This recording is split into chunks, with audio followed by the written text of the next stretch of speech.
خط دفاع في بطولة الدوري هذا الموسم. الحيل أقوى خط دفاع في مرماه من خلال الجولات 17 الماضية 14 هدف.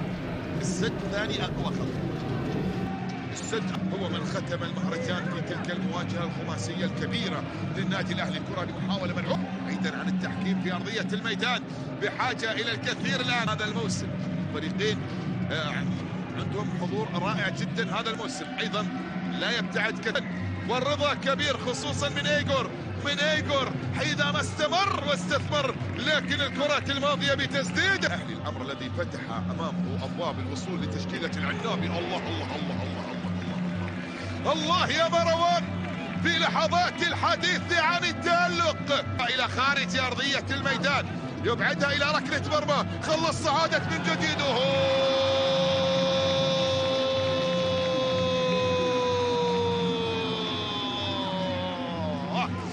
لوكاس يفتتح التسجيل للتحيل ويتقدم بنتيجة المواجهة ليكسر حاجز مروان ويصل بالكرة إلى الشباك ويعلن عن أول الأهداف. البرازيلي لوكاس فيريسيمو يسجل هذه الكرة، وصلت عن طريق اللاعب لوكاس. أهم في تلك الجولة، هي الأهم في الجولة رقم 19 و29 من شهر مارس الحالي. كرة بمحاولة تعود اللي كانت حاضرة في المقدمة على مستوى بطولة الدوري. والدة مشعل تربط في المستشفى، نسأل الله العلي القدير بأن يشافيها. كرة بمحاولة للنادي الأهلي الآن، عرضية داخل منطقة الجزاء، حلوة الكرة. الله الله الله الله،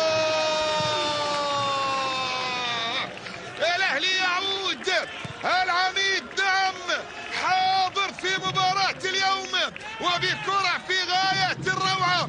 إيريك من الجهة اليمنى إلى هداف الفريق يوليان دراكسلر يضع الكرة في الهدف. 1-1 الآن، 1-1 ما بين 6 أهداف عن بغداد بونجاح.